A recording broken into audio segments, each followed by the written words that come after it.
जैसे कि हम लोग देखते हैं कि ये पंचदश प्रकरण में अर्थात अष्टावक्र जी जनक जी की ज्ञान स्थिति के लिए पुनः पुनः उपदेश करते हैं, ठीक वैसे ही जैसे श्री कृष्ण भगवान अर्जुन को बार बार उपदेश करते हैं। क्योंकि छांदोग्योपनिषद में श्वेत केतु के प्रति श्वेत केतु के पिता ने 9 बार आत्म तत्व का उपदेश किया है। प्रथम ज्ञान के अधिकारी और अनाधिकारी को दिखाते हैं। उत्तम बुद्धिमान शिष्य समान उपदेश करके आत्मबोध को प्राप्त हो जाता है, अर्थात कृतार्थ हो जाता है।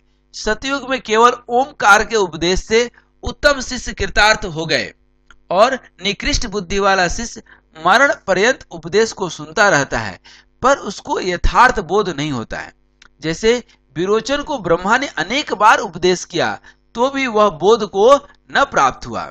संसार में 3 प्रकार के अधिकारी हैं। एक तो उत्तम अधिकारी हैं, जिसको एक बार गुरु के मुख से महावाक्य के श्रवण करने से बोध हो जाता है। दूसरा मध्यम अधिकारी, जिसको बार बार श्रवण मनन आदि के करने से भी बोध नहीं होता है। तीसरा निकृष्ट अधिकारी, जो चिरकाल तक शास्त्रों का श्रवण और उपासना आदि को करके बोध को प्राप्त होता है।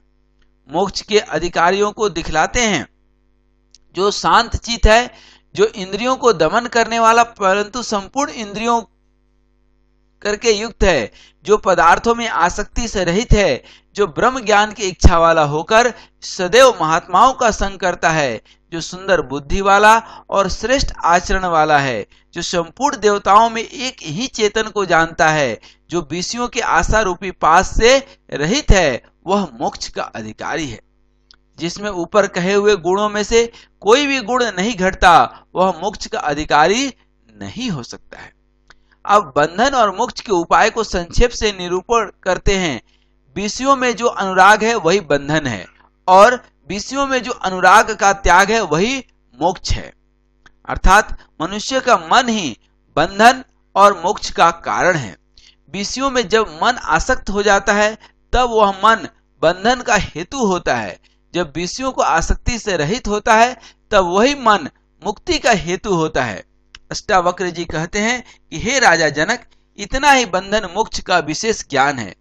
इसको तुम भली प्रकार जानकर जैसी तुम्हारी इच्छा हो वैसा तुम करो। हे प्रिय दर्शन, तत्व ज्ञान के सिवा किसी अन्य उपाय से विषयासक्ति का नाश हो जाता है। यह जो आत्मबोध है वह बहुत बोलचाल वाले चतुर को मुक्त कर देता है, और जो बड़ा बुद्धिमान अनेक प्रकार के ज्ञान करके युक्त हो उसको जड़ बना देता है, और बड़े उद्योग को क्रिया से रहित आलसी बना देता है। मन का अंतरात्मा की तरफ प्रवाह होने से सब इंद्रियां ढीली हो जाती है, अर्थात अपने अपने विषयों के ग्रहण करने में असमर्थ हो जाती है। यह तत्व बोध वाक्य आदि संपूर्ण इंद्रियों को बेकाम कर देता है। इसी वास्ते विषय भोगों की कामना वाला पुरुष इसका आदर नहीं करता, किंतु वह आत्मज्ञान के साधनों से हजारों कोस भागता है। तत्व ज्ञान की प्राप्ति के लिए अष्टावक्र जी फिर उपदेश करते हैं। हे जनक, तुम पंचभूतात्मक देह नहीं हो, क्योंकि देह जड़ है और अनित्य है। तुम नित्य हो, चैतन्य स्वरूप हो, तुम्हारे देह के साथ कोई संबंध नहीं है। यह पुरुष अर्थात जीवात्मा असंग है, देहादिकों के साथ संबंध से रहित है। इसी श्रुति प्रमाण से तुम संयोग आदिक संबंधों से रहित हो, और तुम कर्ता भोक्ता भी नहीं हो, क्योंकि कर्तापना और भोक्तापना ये दोनों अंतःकरण के धर्म हैं। तुम उन दोनों के भी साक्षी हो, और ऐसा नियम भी है, जो जिसका साक्षी होता है वह उससे भिन्न होता है। जैसे घट का साक्षी घट से भिन्न है, वैसे कर्ता भोक्ता जो अंतःकरण है उनका साक्षी भी उनसे भिन्न है। इसमें दृष्टांत को कहते हैं। जैसे नृत्यशाला में स्थित दीपकशाला के स्वामी को स्वभाव वालों को और नर्तकी को तुल्य ही प्रकाश करता है। यह शरीर तो नृत्यशाला है, अहंकार उसमें सभापति है, और विषय सब सभ्य हैं, यानी सभा में बैठने वाले हैं, और बुद्धि उसमें नर्तकी है, यानी नाचने वाली वेश्या है। इंद्रियगण सब ताल बजाने वाले हैं। चेतन आत्मा साक्षी सबका प्रकाशक है। जैसे दीपक अपने स्थान में स्थित होकर सबको प्रकाश करता है, वैसे चेतन भी अचल स्थित साक्षी रूपी होकर सबको प्रकाश करता है। अष्टावक्र जी कहते हैं, हे जनक, देह में जो इंद्रिय और अहंकार आदि हैं, उनको तू अपने को साक्षी मानकर सुख पूर्वक विचरण कर। अष्टावक्र जी कहते हैं, हे जनक, राग द्वेष आदि सब मन के धर्म हैं, तुझ आत्मा के धर्म नहीं है। अन्यत्र भी कहा गया है, यह शत्रु है, यह मित्र है। शत्रु से द्वेष, मित्र से राग और उदासीनता से सब मन के ही धर्म है। अद्वैत दर्शी की दृष्टि में भेद कहाँ हो सकता है? द्वैत दर्शन से ही भेद होता है। हे जनक, मन का संबंध कदापि तेरे साथ नहीं है। मन के अभ्यास से तुम रागादिकों में अभ्यास मत करो। राग द्वेष भी तुझ आत्मा ही के धर्म क्यों न हो? उत्तर में, राग द्वेष आदि तुम्हारे धर्म नहीं हो सकते हैं, क्योंकि तुम ज्ञान स्वरूप हो। यदि यह कहा जाए कि राग द्वेष आदि आत्मा के ही धर्म है, तो वे आत्मा के स्वाभाविक धर्म हैं। ये आगंतुक धर्म हैं या अभ्यासिक धर्म हैं। ये स्वाभाविक धर्म तो नहीं हो सकते, क्योंकि श्रुतियों में और स्मृतियों में आत्मा को निर्धर्मक लिखा है। आत्मा शब्द, स्पर्श, रूप, रसादिकों से रहित है, नाश से, गंध से भी रहित है, नित्य है, न उसका आदि है और न उसका अंत है, महत्तत्व से परे है। ऐसे आत्मा को जानकर पुरुष मृत्यु के मुख से छूट जाता है। इस तरह की अनेक श्रुतियां आत्मा को निर्धर्मक बताती हैं।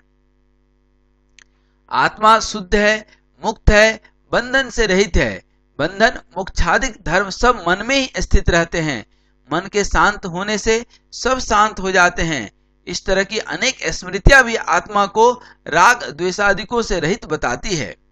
यदि राग द्वेषादिक आत्मा के स्वाभाविक धर्म माने जाएं, तब मोक्ष किसी को कदापि नहीं होगी, क्योंकि स्वाभाविक धर्म की निवृत्ति किसी उपाय से भी नहीं होती। केवल अभ्यासिक धर्म उपाय से नाश होता है। अभ्यासिक धर्म एक के संबंध से दूसरे में प्रतीत होने लगता है। संबंध के नाश होने से उसका भी नाश हो जाता है। जैसे बिल्लौर पत्थर के समीप लाल पुष्प के रखने से उसमें लाल रंग, जो कि पुष्प का धर्म है, प्रतीत होने लगता है, और जब पुष्प दूर कर दिया जाता है तो लाल रंग जो उस पत्थर में दिखाई देता है लोप हो जाता है। आत्मा में अंतःकरण के धर्म राग द्वेषादिक आध्यात्मिक अभ्यासिक है, स्वाभाविक नहीं है।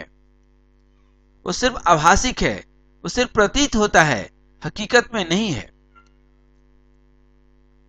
अष्टावक्र जी कहते हैं कि हे राजा जनक, ब्रह्मा से लेकर चींटी पर्यंत संपूर्ण भूतों में कारण रूप करके अनुस्यूत एक ही आत्मा को जानकर और संपूर्ण भूत प्राणियों को आत्मा में अभ्यस्त अर्थात कल्पित मान करके अहंकार और ममता से रहित होकर तू सुख पूर्वक विचरण कर। हे राजा जनक, जिस अधिष्ठान चेतन में यह सारा जगत समुद्र में तरंग की तरह अभिन्न स्फुरण हो रहा है, वही चेतन तुम्हारा आत्मा है। इस वास्ते हे जनक, तुम विगत ज्वर होकर ऐसा अनुभव करो कि मैं चैतन्य स्वरूप हूं और संतापों से रहित हूं। अष्टावक्र जी कहते हैं, हे तात, आत्मा की चिद्रूपता में अहम भावना और विपरीत भावना रूपी मोह को मत प्राप्त हो, क्योंकि आत्मा ज्ञान स्वरूप है और प्रकृति से भी परे है। चित पद का क्या अर्थ है और ज्ञान पद का क्या अर्थ है? साधनानांतरम नैरपेक्षिण स्वयं प्रकाशमानतया इतर पदार्थवाभासकम यत् चित। जो अपने से भिन्न किसी और साधन की अपेक्षा न करके अपने प्रकाश से इतर पदार्थों को प्रकाश करे, उसी का नाम चित्त है। जो अज्ञान को नाश करके अपने आत्मा के स्वरूप को प्रकाशित करे, उसका नाम आत्मज्ञान है। अर्थ प्रकाशो ही ज्ञानम। जो पदार्थ को प्रकाशित करे, उसी का नाम ज्ञान है। सोई आत्मा को जगा दे, चेतन रूप ज्ञान स्वरूप कर दे, वही ज्ञान है। अब जड़ और चेतन के भेद को सुगम रीति से दिखलाते हैं। जो अपने को जाने और अपने से भिन्न भी सब पदार्थों को जाने, वही चेतन कहलाता है। और जो अपने को न जाने और अपने से भिन्न भी किसी पदार्थ को न जाने, वह जड़ कहलाता है। सो आत्मा चेतन है, क्योंकि अपने को जानता है और अपने से भिन्न संपूर्ण घट पटादिक जड़ पदार्थों को भी जानता है। इसी से आत्मा चेतन है और आत्मा से भिन्न संपूर्ण घट पटादिक पदार्थ जड़ हैं। घट पट आदि अपने को नहीं जानते और अपने से भिन्न आत्मा को भी नहीं जानते, इसी से वे सब जड़ हैं। हे शिष्य, तुम ज्ञान और चैतन्य स्वरूप हो। हे शिष्य, इंद्रिय आदि को करके संवेष्टित होकर यह लिंग शरीर इस लोक में स्थित रहता है, फिर कुछ काल के बाद लोकांतर को चला जाता है, फिर वहां से चला आता है। आत्मा न लोकांतर को न देशांतर को जाता है और न वहां से आता है। स्थूल शरीर जन्म लेता और मरता है। उसके धर्मों को आत्मा में मानकर तू सोच करने के योग्य नहीं है, क्योंकि वह तेरे विषय अभ्यस्त हैं। अध्यस्त वस्तु के नाश होने से तुझ अधिष्ठान का नाश नहीं होता। प्रश्न आता है, राजा जनक प्रश्न करते हैं कि आपने कहा कि आत्मा लोकांतर को नहीं जानता, किंतु लिंग शरीर ही लोकांतर और देशांतर को जानता है। सो बिना आत्मा के लिंग शरीर का गमनागमन नहीं बन सकता। लिंग शरीर जड़ है, उसमें सुख दुख का भोगना भी नहीं हो सकता। अष्टावक्र मुनि कहते हैं, गमनागमन परिच्छिन्न वस्तु में होता है, व्यापक में नहीं होता। लिंग शरीर परिच्छिन्न है, इस वास्ते इसी का गमनागमन होता है। आत्मा व्यापक है, उसका गमनागमन नहीं हो सकता। व्यापक जल से भरे हुए घट का देशांतर में ले जाना हो सकता है, व्यापक आकाश का नहीं, क्योंकि आकाश तो सब जगह मौजूद है। जहां पर घट जाएगा वहां पर आकाश का प्रतिबिंब उसमें पड़ेगा। वैसे ही जहां लिंग शरीर जाता है वहां उसमें आत्मा का प्रतिबिंब पड़ता है। उस चेतन के प्रतिबिंब करके युक्त अंतःकरण सुख दुख आदि का भोक्ता और कर्ता भी कहा जाता है। उसमें ज्ञान शक्ति और इच्छा शक्ति भी हो जाती है। उसी अंतःकरण प्रतिबिंबित चेतन का नाम ही जीव हो जाता है। जीव का लक्षण पंचदशिकार ने ऐसा किया है कि लिंग शरीर उसमें चेतन का प्रतिबिंब और उसका आश्रय अधिष्ठान चेतन, तीनों का नाम जीव है। माया और माया में प्रतिबिंब और माया का अधिष्ठान चेतन, तीनों का नाम ईश्वर है। जीव और ईश्वर का भेद उपाधियों करके वास्तव में भेद नहीं है। जैसे घटाकाश और मठाकाश का उपाधि कृत भेद है, वैसे जीव और ईश्वर का भी उपाधिकृत भेद है, वास्तव में भेद नहीं है। उपाधियां कल्पित हैं, अर्थात मिथ्या हैं। चेतन नित्य है, सोई चेतन तुम्हारा रूप आप है। ऐसी जानकर तुम शोक करने के योग्य नहीं हो। अष्टावक्र जी कहते हैं कि हे राजा जनक, दृष्टा द्रव्य से पृथक होता है, यह नियम है। देह द्रव्य है, तुम दृष्टा हो। देह के साथ तुम्हारा कोई संबंध नहीं है। चाहे यह तुम्हारा स्थूल देह कल पर्यंत स्थिर रहे, चाहे अभी गिर जाए। देह के स्थिर रहने से तुम्हारी स्थिति नहीं है और देह के गिर जाने से तुम्हारा नाश नहीं है। देह की वृद्धि से तुम्हारी वृद्धि नहीं है, क्योंकि देह से तुम परे हो। देह मिथ्या है, तुम सत्य हो। देह को भी तुम सत्ता स्फूर्ति देने वाले हो, देह के भी तुम साक्षी हो। ऐसा निश्चय करके तुम जीवन मुक्त होकर विचरण करो। हे जनक, तुम्हारा स्वरूप अनंत चिन्मात्र रूपी समुद्र है। उसमें अविद्या और कामुक कर्मों से यह विश्व रूपी लहरी उत्पन्न हुई है।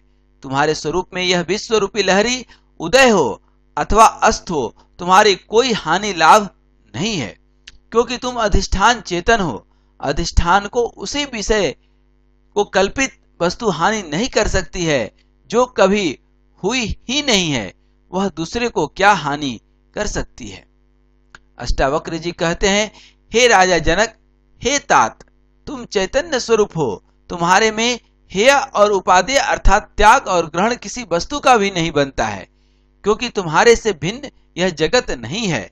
कल्पित वस्तु अधिष्ठान से भिन्न नहीं होती है, उसका हेय और उपादेय कैसे हो सकता है। हे जनक, सजातीय और विजातीय स्वगत भेद से शून्य, नाश और विकार से रहित चिदाकाश निर्मल तुम्हारे स्वरूप में न जन्म है, न मरण है, न कोई कर्म है, न अहंकार है। ये सब द्वैत में ही होते हैं। द्वैत तुम्हारा रूप तीनों कालों में नहीं है। इसी से तुम्हारे जन्म और विकार के अभाव होने से कर्तृत्व आदिकों का भी अभाव है। शुद्ध होने से तुम्हारे में अहंकार का भी अभाव है। तुम्हारा स्वरूप ज्यों का त्यों एक रस है। अष्टावक्र जी कहते हैं, हे राजा जनक, जो कार्य तुम देखते हो सो कारण रूप ही हैं। छांदोग्य के छठे प्रपाठक में अरुण ऋषि ने अपने श्वेत केतु पुत्र के प्रति कहा है। जब श्वेत केतु 12 वर्ष का हुआ तब उद्वालक ने कहा कि हे श्वेत केतु, तो गुरुकुल में निवास करके संपूर्ण वेदों का अध्ययन कर। क्योंकि हमारे कुल में ऐसा कोई भी नहीं हुआ जिसने ब्रह्मचर्य को धारण करके वेदों का अध्ययन न किया हो। पिता की आज्ञा पा करके श्वेतकेतु गुरु के पास गया और ब्रह्मचर्य को धारण करके 12 वर्ष तक वेदों का अध्ययन करता रहा। जबकि सब वेदों को पढ़ चुका, तब गुरु की आज्ञा लेकर के घर को चला। रास्ते में उसके चित्त में अभिमान उत्पन्न हुआ कि मेरा पिता मेरे बराबर विद्या में नहीं है, उनको प्रणाम करने की क्या जरूरत है। वह जब घर में आया तब उसने पिता को प्रणाम नहीं किया। पिता जान गए इसको विद्या का मद हुआ है, इस अहंकार को दूर करना चाहिए। पिता ने कहा कि हे श्वेतकेतु, तुमने उस उपदेश को भी गुरु से श्रवण किया जिस उपदेश से अश्रुत भी श्रुत हो जाता है, अज्ञात भी ज्ञात हो जाता है। तब श्वेतकेतु ने कहा कि हे पिता, उस उपदेश को तो मैंने नहीं श्रवण किया। यदि गुरु हमारे जानते होते तो वह हमसे अवश्य कहते, क्योंकि जितनी विद्याएं वे जानते थे उन सबको मेरे प्रति कहा। अब आप ही कृपा करके उस उपदेश को मेरे प्रति कहिए। पुत्र को नम्र देखकर अरुणी ऋषि उपदेश करते हैं, हे सौम्य, जैसे एक मृतिका के पिंड करके संपूर्ण मृतिका के कार्य मृतिका रूप ही जाने जाते हैं, क्योंकि कारण से कार्य का भेद नहीं होता। जितना नाम का विषय विकार है केवल वाणी का कथन मात्र ही है, केवल मृतिका का ही सत्य है।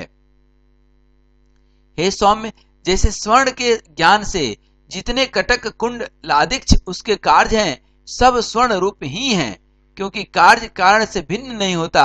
और जितने स्वयं के कार्य नाम के विषय हैं वे सब वाणी करके कथन मात्र मिथ्या हैं, उन सब विषय अनुगत स्वर्ण ही सत्य हैं। इस तरह के पुत्र अनेक श्रुति वाक्यों से जब तू बोधित होगा तब तुझको मालूम होगा कि तू ही कार्य कारण रूप से स्थित है, तू ही सच्चिदानंद ज्ञान स्वरूप आत्मा है। अष्टावक्र जी कहते हैं, हे जनक, यह वह है मैं हूं, मैं यह नहीं, इस भेद को त्याग कर सर्वरूप आत्मा ही है, ऐसा निश्चय कर। यदि ऐसा करेगा तो सुखी होगा, क्योंकि द्वैत दृष्टि से ही पुरुष को भय होता है। एक अद्वैत अपने आप से किसी को भी भय नहीं होता। द्वैत दृष्टि ही दुख का कारण है, उसका त्याग करके तुम सुखी हो। जैसे कि एकांत देश विषय स्थित पुरुष को तब तक आनंद रहता है जब तक उसके अंतःकरण में भूत की भावना वृत्ति नहीं उत्पन्न होती है। जो ही भूत द्वैत वृत्ति उत्पन्न हुई तो ही वह भय को प्राप्त होता है। वैसे ही जब तक तेरे दिल में यह कल्पना है कि मैं और हूं, जगत और है, तभी तक दुख और भय तुझको है, नहीं तो तू अद्वैत आनंद स्वरूप है। हे शिष्य, तुम्हारे ही अज्ञान से यह जगत प्रतीत होता है और तुम्हारे ही आत्मज्ञान से यह नाश होता है। प्रश्न आता है कि अज्ञान का स्वरूप क्या है और ज्ञान का स्वरूप क्या है। अनादि भावत्ते सति ज्ञान निर्वर्त्यम ज्ञानम, जो अनादि हो और भाव रूप हो अर्थात अभाव रूप न हो और ज्ञान करके निवृत्त हो जाए, उसी का नाम अज्ञान है। जो अनादि है और भाव रूप हो अर्थात अभाव रूप न हो और ज्ञान करके निवृत्त हो जाते हैं, उसी का नाम अज्ञान है। जो अज्ञान का नाशक हो और अपने आत्मा के स्वरूप का बोधक हो, उसी का नाम ज्ञान है। ज्ञान के उदय होने पर परमार्थ से ही, हे शिष्य, तुम एक ही हो, संसारी और असंसारी भेद तेरे नहीं है। हे शिष्य, यह जगत सब भ्रांति करके स्थित हो रहा है, इस जगत की अपनी सत्ता किंचित मात्र भी नहीं है, ऐसा निश्चय करके तुम वासना से रहित होकर आनंद पूर्वक संसार में विचरण करो। अष्टावक्र जी कहते हैं, हे जनक, इस संसार रूपी समुद्र में तू सदा अकेला एक स्वयं ही था और रहेगा। जब मैं ही भवसागर में था और रहूंगा तब तो तुझको मोक्ष कदापि नहीं होगा, किंतु सदैव बंधन में ही रहूंगा। उत्तर, हे पुत्र, अभी तक तुम अपने आप को न जानकर बंधन और मोक्ष के हेर फेर में पड़े थे। अब तुम अपने को जान गए हो और भवसागर में अनिश्चित रूप करके अर्थात अधिष्ठान असंग साक्षी हो करके तुम ही स्थित थे और रहोगे, क्योंकि तुम्हारे में ही यह संसार रज्जु सर्पवत कल्पित है। अब न तेरे में बंधन है और न मोक्ष है, तो कृत्य कृत्य है। अष्टावक्र जी कहते हैं, हे चैतन्य स्वरूप, संकल्प और विकल्पों करके अपने चित्त को क्षुब्ध न करो, किंतु संकल्प और विकल्प से तुम रहित होकर अपने आनंद स्वरूप में स्थित हो। त्यज एवं ध्यान सर्वत्र किंचित मात्र, अर्थात प्रश्न आता है, हे गुरु, अपने आनंद स्वरूप आत्मा में स्थिर होकर बिना ध्यान के बनता नहीं है, इस वास्ते ध्यान करना चाहिए।